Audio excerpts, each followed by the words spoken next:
Hello everyone, welcome back. Next video lectures thermodynamics. आज के next video lectures में हम लोग थर्मोडायनेमिक्स में पढ़ेंगे second law thermodynamics. Second law thermodynamics पर हम डिस्कशन करेंगे। इसके प्रीवियस लेक्चर में हमने पढ़ लिया है limitation of first law thermodynamics.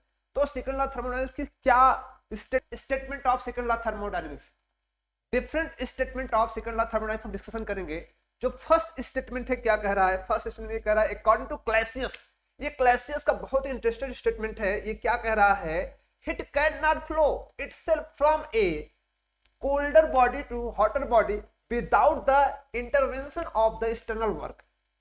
मतलब क्या होता है कि जनरली फर्स्ट लॉ थर्मोडायनेमिक्स ये कहती है कि जो हीट फ्लो करता है from higher temperature to lower temperature, लेकिन ये प्रश्न नहीं कहती क्या वह हीट लो टेम्परेचर से हायर टेम्परेचर फ्लो कर सकती है। इस पर यहाँ पे कोई वर्ड नहीं दिएगा। चलो हम देखते हैं। एज्यूम करिएगा ये हमारा कोई सिस्टम है, ये कितने पर बताओ?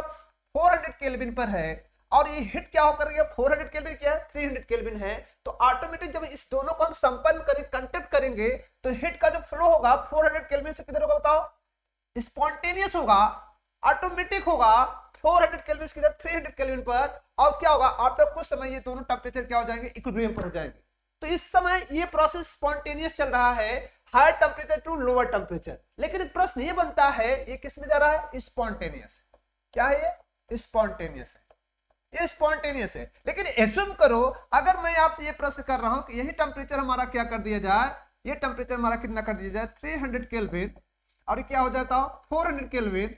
तो क्या ये temperature this is the cool and this is the hot, क्या ये डायरेक्टली क्या ये कूल टेम्परेचर लो टेम्परेचर से हाई टेम्परेचर क्या ये हीट फ्लो करेगा? नहीं करेगा। हमें इसके लिए क्या करना पड़ेगा? एक्सटर्नल वर्क करना पड़ेगा। जब हम इसको एक्सटर्नल वर्क करेंगे तभी ये क्या करेगा? हीट फ्लो करेगा from low temperature to high temperature, low temperature to high temperature. तभी एक्सटर्नल वर्क करने पर इसका जो हीट होगा वो कूल टेम्परेचर कहां जाएगा? हॉट टेम्परेचर जाएगा। यही क्या है? सेकंड लॉ थर्मोडायनेमिक्स है। यही सेकंड लॉ थर्मोडायनेमिक्स क्लैसियस का स्टेटमेंट है। जब तक हम कोई जैसे इज लाइक फ्रीज आप देखते हैं, जब इलेक्ट्रिसिटी हम सप्लाई करते हैं तभी वो क्या होता है? फ्रीज अपने क्या करता है? अपने टेम्परेचर की तरफ फ्लो करता है, लोअर से क्या हाई तरफ करता है। तभी हम लोग देखते हैं कि वो लोअर से हाई तरफ करते हैं। जैसे अगर फ्रीज को ओपन करते हैं तो हमारा एनवायरमेंट क्या होता है? ठंडा होने लगता है। क्या होने लगता है? ठंडा होने लगता है। आप ये खुद समझ सकते हैं। ये एक स्टेटमेंट है। तो इसका मतलब ये क्लैसियस का स्टेटमेंट हो गया। नाउ नेक्स्ट स्टेटमेंट क्या कहता है? All natural and all spontaneous process are irreversible. All natural and spontaneous process are irreversible। सभी नेचुरल और स्पॉन्टेनियस प्रोसेस क्या होते हैं? इरिवर्सिबल होते हैं। और जनरली हमने पढ़ा भी है कि क्या होता है, जैसे रिवर से क्या, हिल से क्या होता है? वाटर का किस में आना? रिवर में आना। ये सब क्या स्पॉन्टेनियस प्रोसेस है। अब जैसे अभी हमने देखा, अगर ये जो हीट फ्लो कर रही है high temperature to low temperature, ये किस में आएगी? स्पॉन्टेनियस में आएगी।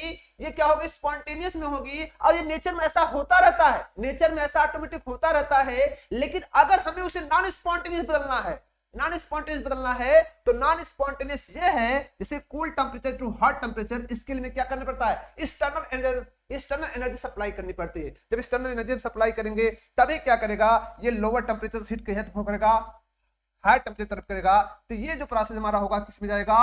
नॉन स्पॉन्टेनियस में जाएगा। किसमें जाएगा? नॉन स्पॉन्टेनियस जाएगा। लेकिन प्रश्न होता है ये जो लॉ कह रहा है ये क्या कर रहा है? All spontaneous process are irreversible. ये तो गजब की बात है। ये सेकंड लॉ थर्मोडायनेमिक्स का सेकंड स्टेटमेंट है। नेक्स्ट स्टेटमेंट क्या कर रहा है? थर्ड स्टेटमेंट ये कह रहा है the complete conversion of heat into work is impossible without leaving its effect elsewhere. मतलब कंप्लीट कन्वर्जन हीट का किसमें? वर्क में नहीं हो सकता। कंप्लीट कन्वर्जन हीट का वर्क में नहीं हो सकता without leaving its effect elsewhere. मतलब क्या होता है? कुल जो उष्मा होती है वर्क में कन्वर्ट नहीं होती। इसको प्रूव किसने किया था?